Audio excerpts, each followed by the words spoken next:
ಮಾತು ಮಾತಾಡ್ತಾ ಇದ್ದಾರೆ. ಅಂದ್ರೆ ಜೆ ಡಿ ಎಸ್ಗೆ ನಾವು ಆಹ್ವಾನ ಕೊಟ್ಟಿಲ್ಲ, ಅವ್ರು ಬರೋ ಅವಶ್ಯಕತೆ ಇಲ್ಲ ಅನ್ನೋ ಮಾತಾಡೋದು ನೋಡಿದಾಗ ಹೋಗ್ಬೋದಾ ಇವರು ನಮ್ಮ ಜಮೀರ್ ಅಹಮದ್ ಖಾನ್ರು ಅಂತೇಳಿ.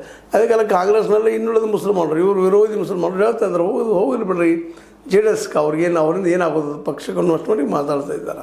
ಅಂದ್ರೆ ಒಟ್ಟಿನಲ್ಲಿ ಪಕ್ಷದಲ್ಲೇ ಒಂದು ಕಡೆ ಇವರು ಸಿದ್ದರಾಮಯ್ಯ ಜೊತೆ ಗುರುತಿಸಿಕೊಂಡಿದ್ದರಿಂದಾಗೆ ಡಿ ಕೆ ಶಿವಕುಮಾರ್ ಅವರ ಬಣದವರು ಇವ್ರನ್ನ ಟೀಕೆ ಮಾಡೋದು ಮತ್ತಿರ ಮಾಡುವಂಥ ಕೆಲಸವನ್ನು ಮಾಡ್ತಾ ಇರ್ತಾರೆ. ಇನ್ನೊಂದು ಕಡೆಗೆ ಏನಪ್ಪ ಅಂತಂದ್ರೆ ಈ ಸಿದ್ದರಾಮಯ್ಯರ ಬಣದಲ್ಲಿದ್ದಂಥವ್ರು ಇವರು ಉಳಿಸಿಕೊಳ್ಳುವಂಥ ಪ್ರಯತ್ನ ತಮ್ಮ ಶಕ್ತಿಯನ್ನು ವೃದ್ಧಿ ಮಾಡ್ಕೊಳ್ಳುವಂಥ ಶ್ರಮವನ್ನು ಹಾಕ್ತಾ ಇದ್ದಾರೆ.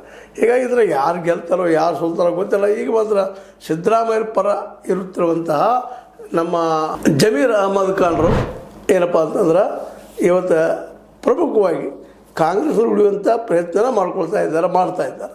ಮತ್ತು ಸಿದ್ದರಾಮಯ್ಯರಿಗೆ ಅವ್ರು ಹೊರಗೆ ಹಾಕಬೇಕಂತಿಲ್ಲ, ಆದ್ರೆ ಅಲ್ಲಿ ಒಳ್ಳೆಯ ಕೆಲಸ ಮಾಡೋದು ಹೇಳಿದ್ವಿ ನಾವು. ದಕ್ಷಿಣ ದಾವಣಗೆರೆಯಲ್ಲಿ ಕೆಲಸ ಮಾಡಿದ್ರೆ ಕೀಳಕ್ಕೆ ಯಾಕೆ ಹೋದ್ರು ಅನ್ನೋದು ಅಸಮಾಧಾನ ಅವರಲ್ಲೂ ಅದ.